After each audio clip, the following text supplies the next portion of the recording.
ఒక చిన్న గ్రామంలో రవి అని ఒక అబ్బాయి ఉండేవాడంట. అతని ఇంటి పరిస్థితులన్నీ చాలా కష్టంగా ఉండేవి. చదువుకోవాలని చాలా ఇష్టం, కానీ డబ్బులు లేవు. పగలు ఒక చిన్న హోటల్లో పనిచేసి రాత్రి వీధి దీపం కింద కూర్చొని చదువుకునేవాడంట. ఆ ఊర్లో ఉన్న అందరూ కూడా ఆ అబ్బాయిని చూసి నవ్వేవారు.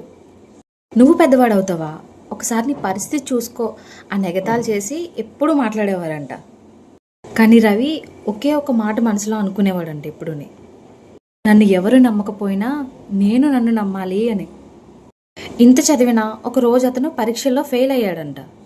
చాలా బాధపడ్డాడు. ప్రతిరోజు కొంచెం కొంచెంగా మళ్ళీ చదవడం స్టార్ట్ చేశాడు. అలా కొన్ని సంవత్సరాల తర్వాత అదే రవి ఒక పెద్ద కంపెనీలో ఉద్యోగం సాధించాడు. కుటుంబాన్ని మంచి స్థితికి తీసుకెళ్లాడంట. అతను ఎవరైతే ఎగతాళి చేశారో ఇప్పుడు వాళ్ళే అతని దగ్గరికి అతని సలహాల కోసం వస్తున్నారు. ఇప్పుడు రవి వాళ్ళకు ఒక మాట చెప్పాడంట, వాళ్ళు ఎప్పుడు ఓడిపోరు, ఒకవేళ ఓడిపోయినా వాళ్ళు మళ్ళీ మళ్ళీ లేస్తూనే ఉంటారు అని.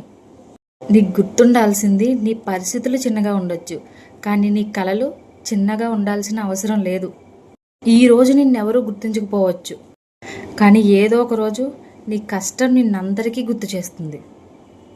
స్లోగా అయినా ముందుకెళ్ళు, కానీ ఒకే చోట ఆగిపోవద్దు. స్టోరీ నచ్చితే సబ్స్క్రైబ్ చేసుకోండి.